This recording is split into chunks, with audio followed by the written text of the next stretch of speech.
Lille. On peut dire un mot de Lille quand même. Lille a fait le boulot. Lille ce soir. Lille, ils sont dans un groupe. Moi, on va faire la fête pour Lille. Non, mais là, ils sont dans un groupe. C'est cette 4e division européenne. Hein. Bah, ils sont premiers de leur poule. Bravo les Lillois. C'est le minimum syndical. Eux, ils n'auront pas le droit au tirage au sort lundi parce qu'ils sont en 8e de finale directement. Exactement, tranquille. Oui, bravo. Voilà. De toute façon, Lille, on a dit, équipe cohérente de Ligue 1. Voilà, ils ont fait le boulot, heureusement. Aucune défaite dans leur poule. Et encore une fois, Lille dans leur groupe, là, c'est toi qui lance la pub. Hein. D'ailleurs, c'est toujours moi qui lance la pub, t'as remarqué? Oui, mais c'est le minimum, quoi. C'est la base. C'est-à-dire quoi qui lance la pub? J'ai pas compris. C'est le truc le plus simple, on va dire, à faire. Avec toi, c'est pas facile. Pardon. On va se calmer. Non, mais tu vois, c'est le truc le plus simple dans l'émission de lancer la pub. Ils sous-estiment. Bah non, mais lancer la pub, c'est ce qu'il y a de plus simple. Non, mais ce soir, voilà, ils ont gagné 3-0, même si attention. J'essaie de lancer la pub pour. Vas-y. Bah, pub. Bon, c'est mauvais, c'est mauvais. Ouais. Lance la pub, allez, vas-y. Faut faire. Alors, je te donne un truc. Attends, tu m'as mis une pression là. Je te prépare. Il va pas y arriver. Je te donne un truc Regardez bien. d'homme de radio. Ouais, dis-moi. Quand tu lances la pub, déjà en théorie, il faut jamais dire pub. D'accord. Voilà. Ça, sache-le, c'est un truc de base. Ouais. On se retrouve. Il faut surtout annoncer ce qui va venir pour donner envie aux gens de rester. Donc, je te laisse te préparer. Je le fais. Allez, c'est parti. On se retrouve tout de suite, on parlera de Toulouse. Ah, mais t'aurais pu revenir sur Lille avant de lancer la pub. Non, Lille, j'ai dit que Manonnet a fait un super match avec des grosses parades et puis ils ont mis 3 pénaltys dans la rencontre. Voilà, ils sont plus solides et plus forts que cette équipe. Vas-y, enchaîne avec la pub. De Klasvik. Et puis on se retrouve tout de suite pour parler de Toulouse. Non, regarde le chrono, là, il reste 50 secondes avant. D'accord, ok, d'accord, faut maîtriser. Donc, c'est-à-dire, faut que je regarde le chrono et faut que j'apprenne le truc. Mais je crois que c'est toi, mon messieurs. C'est ça va, Gilbert, ça fait 18 ans que tu fais ça. Ça va, quand même, pas à nous. Bon, bah, tu vois, toi, t'as pas fait Lille ce soir. Ouais, j'ai pas fait. Voilà, ils sont premiers, bravo. Et puis il y a un match contre le PSG. Par contre, il y a Lille PSG que j'attends avec impatience, moi, dimanche. Parce qu'il a fait tourner. André pas là, Jonathan David au frigo. On va voir. David, attention, incertain. Hein. Ouais, on va voir. Blessé au mollet. Oui, incertain pour le mollet, c'est long. J'ai le mollet en ce moment. Il y a des gros mollets. Le Lille PSG, ouais. Le Lille PSG à 20h45 dimanche.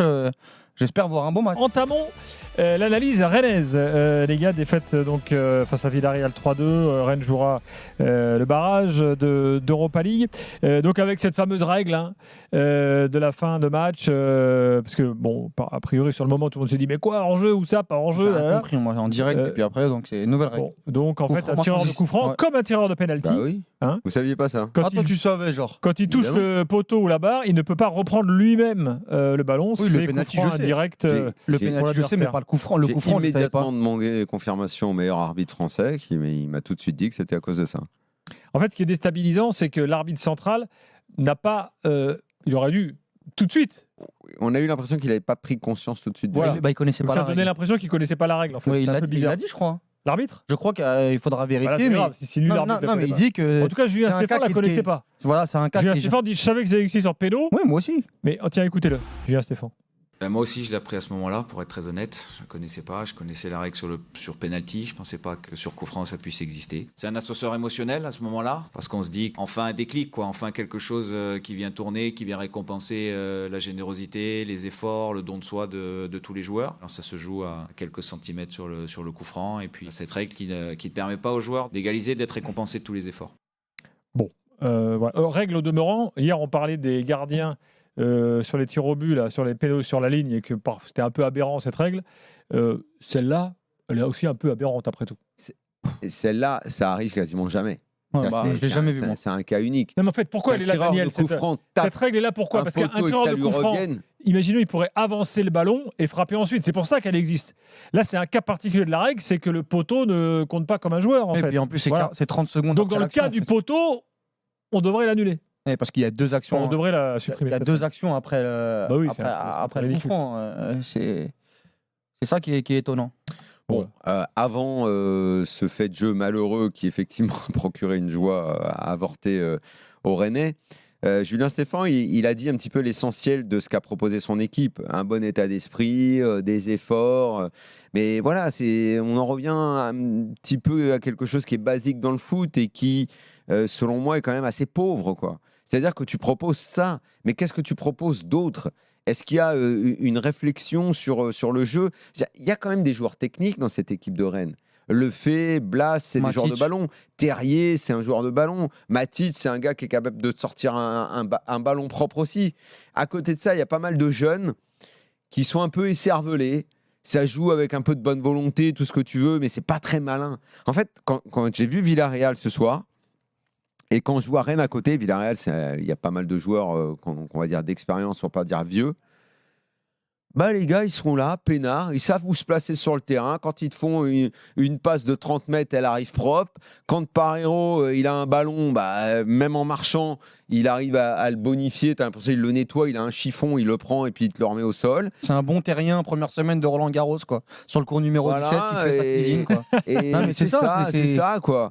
Et toi, à côté, tu es obligé de constater qu'en QI football, tu es faible. Alors tu cours, tu te bats, tu essayes de compenser. Tu as failli quand même réussir le truc parce que y a eu. T'as égalisé, t'es revenu. Je pensais que ça pouvait mieux tourner pour eux. Bon. Non, mais moi, globalement, en plus, le problème de Rennes ce soir, contrairement à l'Olympique de Marseille, c'est qu'ils n'ont même pas l'excuse du projet de l'adversaire qui fonctionne, longue durée, avec De Zerbi, parce que Marcelino vient d'arriver au club. Ils sont tombés sur la base du foot Liga. Et au passage, Marcelino, depuis qu'il a repris Villarreal. Il n'est pas si mauvais d'ailleurs. Non, mais le mec fait jouer son équipe. Moi, je voyais à Marseille, dans le choix des hommes, c'était une catastrophe. Mais il n'avait pas les mêmes joueurs, Walid. Et là, aujourd'hui, le petit Akoumache, là, qui a fait un super match, le petit Marocain, Parero, Moreno, c'est mec.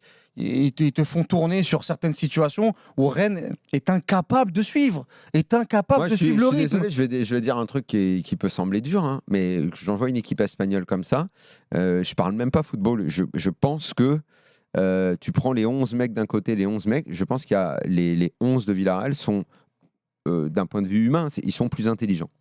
Ça, je pense qu'ils sont juste plus intelligents. Ça, on sait pas après. Si, je pense que c'est ça, mais c'est pas que je sais pas, c'est ma théorie. C'est ma théorie. Parce que par exemple, on a des joueurs à Villarreal, Etienne Capou. Et je vais même aller plus loin. Non, mais le petit Zahir Emery, qui est un joueur intelligent, qui est un bon joueur, à l'école, il est bon. À l'école, il est bon. Et moi, je pense que le niveau scolaire en France qui se casse la gueule, tu le retrouveras également dans le foot. Tu vas le retrouver dans le football. Ça, je sais pas. Si, je pense que dans le sport de haut niveau, tu dois également être intelligent. Parce qu'il y a pas. Non, mais c'est-à-dire quoi? C'est quel type de joueur en fait? Parce qu'il n'y a pas que des joueurs espagnols en Liga. Et je pense que quand tu es là-bas, tu es dans un bain, culturellement différent. Tu es dans un bain d'intelligence, quoi. Tu viens, tu es dans un bain. Ouais, tu après, vas dans ces clubs-là, tu es que des bacs plus 8 non plus. T'es transfiguré, quoi. Parero, c'est un. L'idée, c'est pas un bac plus 8. Enfin, vous le voyez quand même que d'un point de vue du ballon, quand tu regardes l'Atlético, le style, ils ont leur style à eux et tout. T'as pas l'impression qu'ils sont plus intelligents? Si, mais d'autres équipes aussi. Ça se travaille en fait. Ouais. Ça se travaille. Mais je sais pas si c'est l'humain ou le joueur de foot qui est intelligent ou non, je ne sais pas. Le QI football, l'intelligence, ça se voit sur un court de tennis, sur un terrain de basket, sur un terrain de foot. C'est le cerveau, quoi. C'est qu'est-ce que tu fais avec ta tête, comme disait Saki, l'intelligence, c'est pas en option. Ça ne peut pas être une option. Ça mériterait un débat un peu plus approfondi. Moi, je sais pas, je suis pas sûr qu'en 98, la France soit championne du monde avec que des prix Nobel, tu vois. Moi, je pense que c'est des mecs très intelligents. Oui, mais là, tu le dis comme ça. Footballistiquement, c'est très. Si. Tu penses qu'en 2018, la même chose, il y a que des.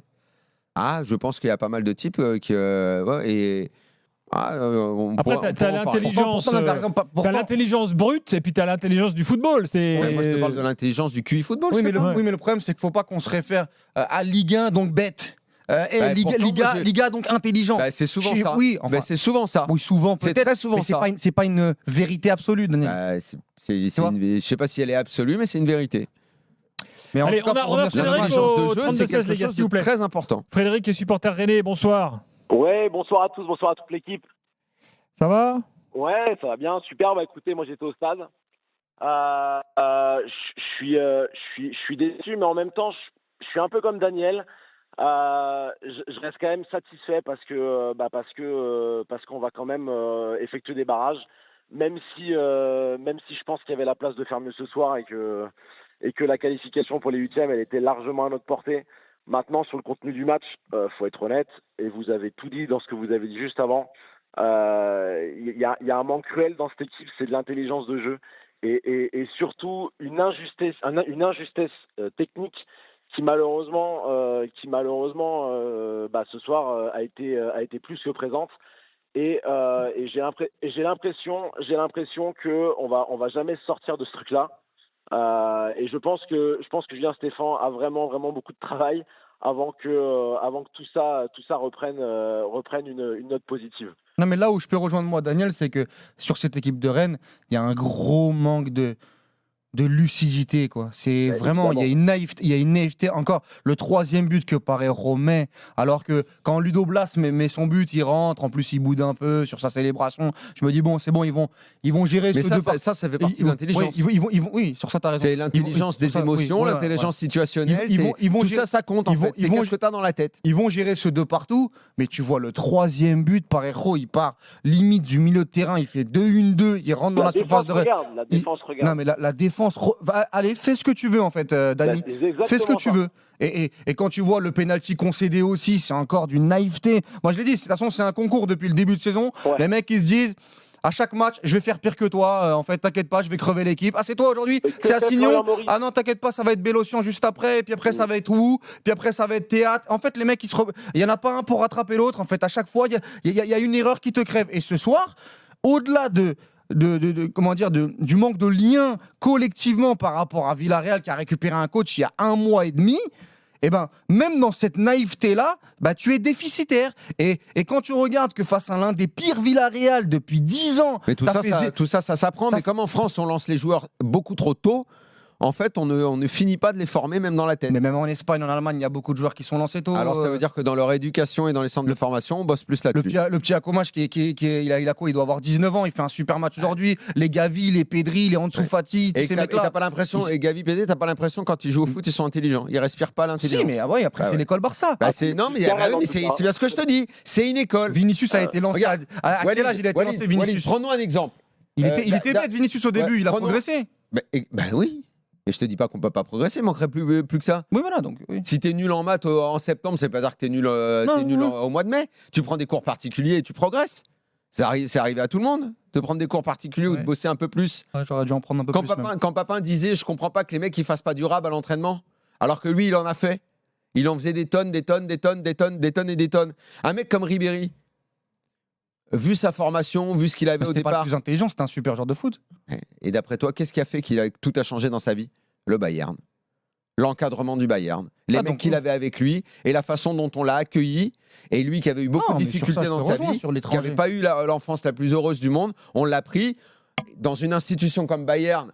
On a fait avec ses qualités, ses défauts et la façon dont il était entouré, il s'est épanoui comme un super joueur. Je pense que si le gars il reste en Ligue 1 ou s'il n'a pas un environnement comme ça, je pense pas qu'il y arrive. Peut-être. Et tu peux continuer avec plein de gens. Hein. Oui. Ryan Cherki, c'est quoi son problème d'après toi? C'est de savoir quoi faire avec le ballon? Non. Bah non, c'est la tête.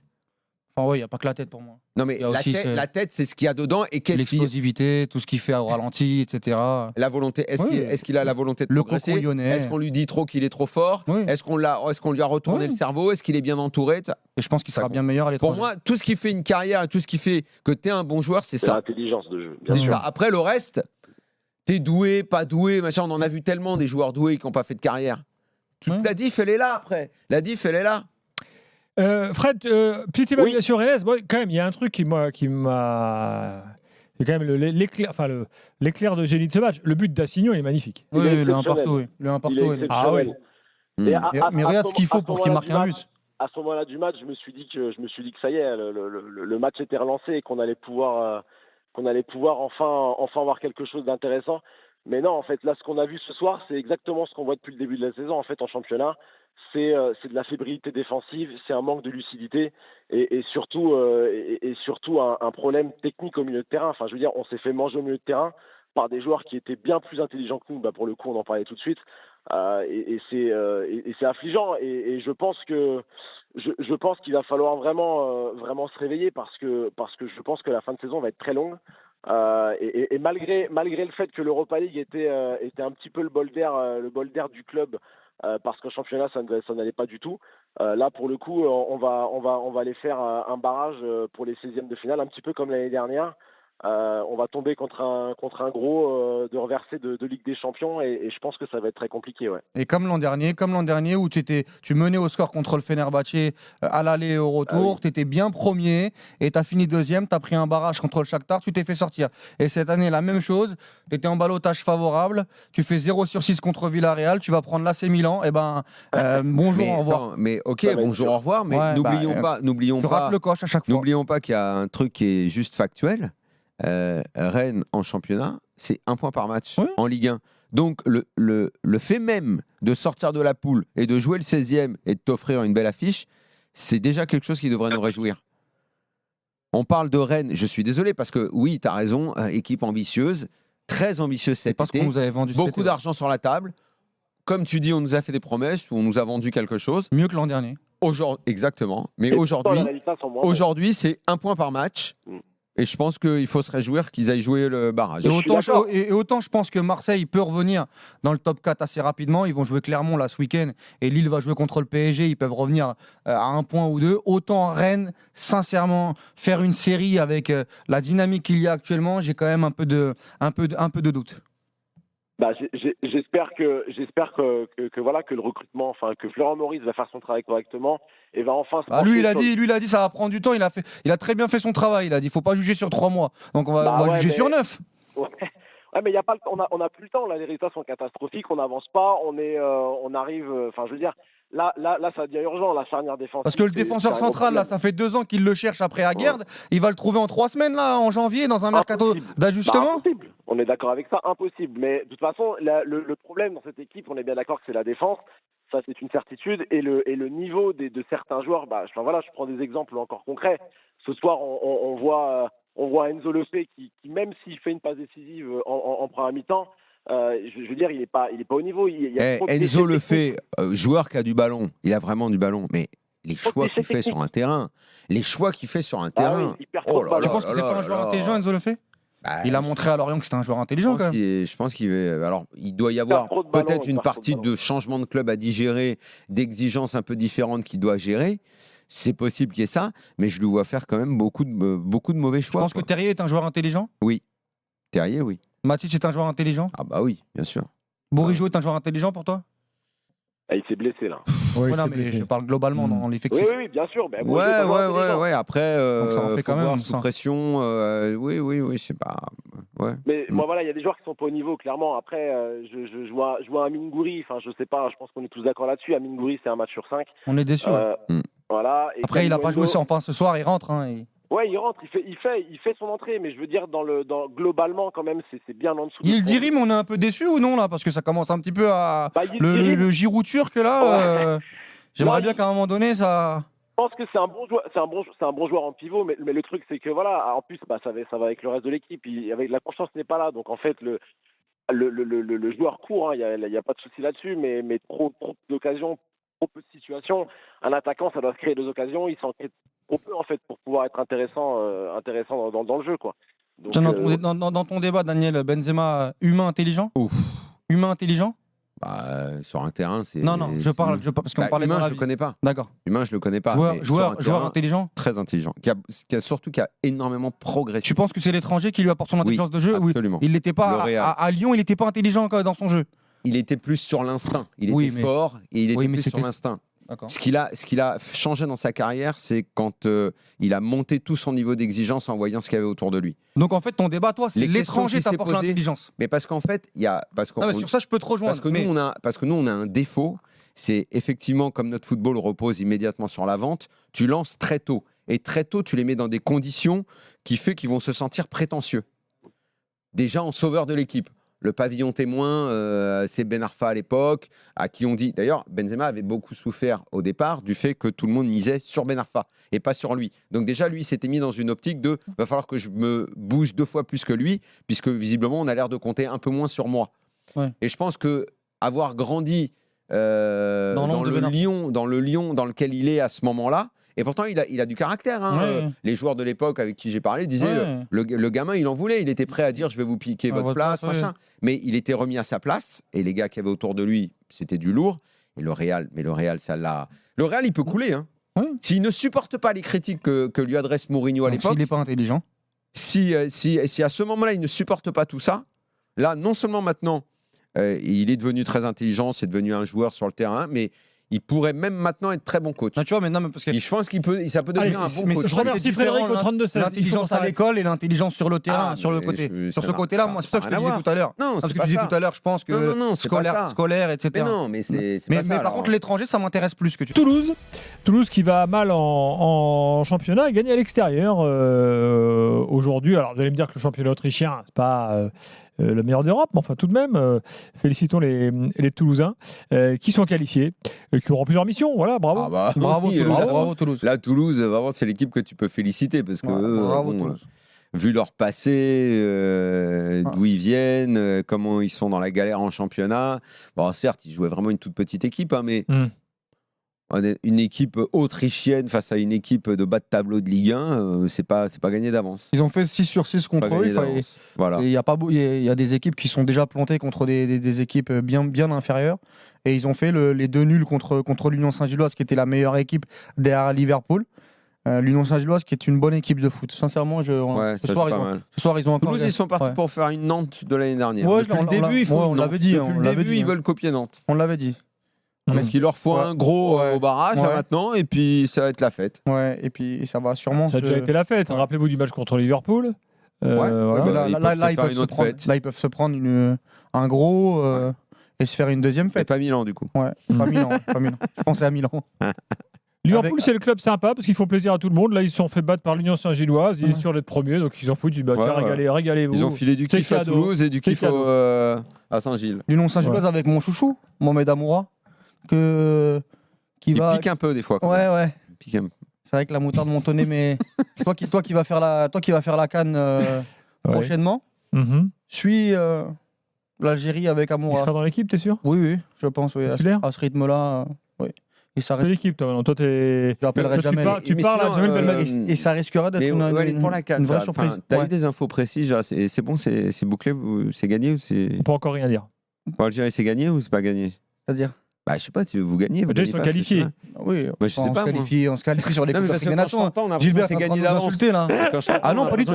Non, 6 quarts de finale, et puis après, tu sais, quart de finale, après, une autre compétition commence. Est-ce que tu sais à quel stade de la compétition tu pourrais croiser Maroc? Je crois que c'est demi. Bravo. Ça passe ou pas? Maroc, c'est costaud. Mais bon, on est outsider de cette compétition. La Côte d'Ivoire, le Maroc. Je pensais que c'était gagné. C'était bouclé. Non, on est en reconstruction avec une équipe jeune. Pas mal de jeunes joueurs. Non, c'est comme ces derniers temps, j'ai eu beaucoup de choses bouclées à l'avance. On va bien tourner sur le rugby, c'était bouclé à l'avance. Ouais. Mais ça a pas bien tourné. Le basket, en septembre, c'était bouclé à l'avance. Une CAN, c'est jamais bouclé, Daniel. Une CAN, c'est jamais bouclé. Que c'était bouclé. Oui, c'est comme toi quand tu m'avais dit que contre l'Ukraine, la qualification à l'Euro, ça allait être bouclé très rapidement. Oui, ça a été très bouclé. Ça s'est bouclé comme je te l'ai dit ou pas? Tu t'es pas fait caca dessus pendant toute la rencontre. Je t'avais dit que c'était bouclé avec la trouille. N'oublie pas une règle immuable à la CAN. CAN dans un pays d'Afrique noire, victoire d'un pays d'Afrique noire. CAN dans un pays du Maghreb, victoire d'un pays du Maghreb. C'est compliqué pour les équipes maghrébines. Hormis, même si c'est pas le Maghreb, l'Égypte. Qu'il a fait une fois, mais dans les années. Deux fois. Alors, Walid, 2006, 2008, 2010. Sache que dans le prochain numéro de la revue de l'After, il y a une très très belle interview de Walid Regragui. Ah bon? Toi, tu balances comme ça les infos. Et que je lui ai posé, ça y est, c'est fait. Et que je lui ai posé la question qui tue, mais je ne te donnerai pas la réponse. Tu iras lire l'interview. La légende. Ok. La légende. C'est quoi la légende? C'est qui est le Maroc et Algérie qui vont aux pays d'Afrique noire et chient dans leur froc. Oui, mais il l'a encore dit. C'est la légende ou pas ça? Non, c'est une réalité. Et il a répondu. C'est une réalité. Ils sont en difficulté à chaque fois. De toute façon, on va voir parce que le Maroc là est quand même annoncé parmi les favoris. On était sur Toulouse en fait. Ouais, Toulouse. Vous avez envie de rajouter un truc sur Toulouse à part leur dire bravo? Bravo Toulouse. Un très bon match de Gélabert.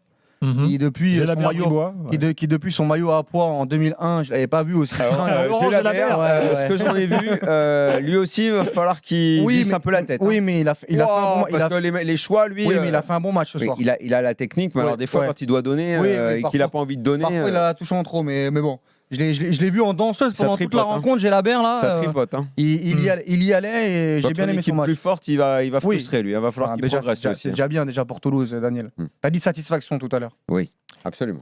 Exactement. Bon, bravo les Toulousains. On attend maintenant le tirage aussi pour eux. On a parlé de Milan-Toulouse. S'il y a un Milan-Marseille, ce serait aussi un match emblématique qui est possible. Sûr, évidemment. petit revival Hein, sympa. petit revival, Petit revival. Milan-Marseille, de quelques belles années. c'est déplacement au Vélodrome pour l'after, non? Ah, On ne sait pas, parce que jeudi, il y a tellement de matchs. ah ouais, Pourquoi non, choisir pas oui, possible, c'est vrai. il y a tous les Ah oui, matchs. le en même jeudi, temps. ouais, c'est mort. C'est Ouais. compliqué. Non, C'est quand il en reste plus qu'une qu'on se Ouais, passe. oui. Milan-Marseille en finale d'Europa League, ouais. Bah ouais, oui. Ou même en demi. Oui, même en demi. Ah, je n'ai pas Ouais. trop envie de mettre d'oseille là-dessus quand même. Ouais, Non, moi tu veux plus, pas ouais. Ouais, Non, moi non pas plus, trop, ouais. non. Il y a des étapes à passer quand même.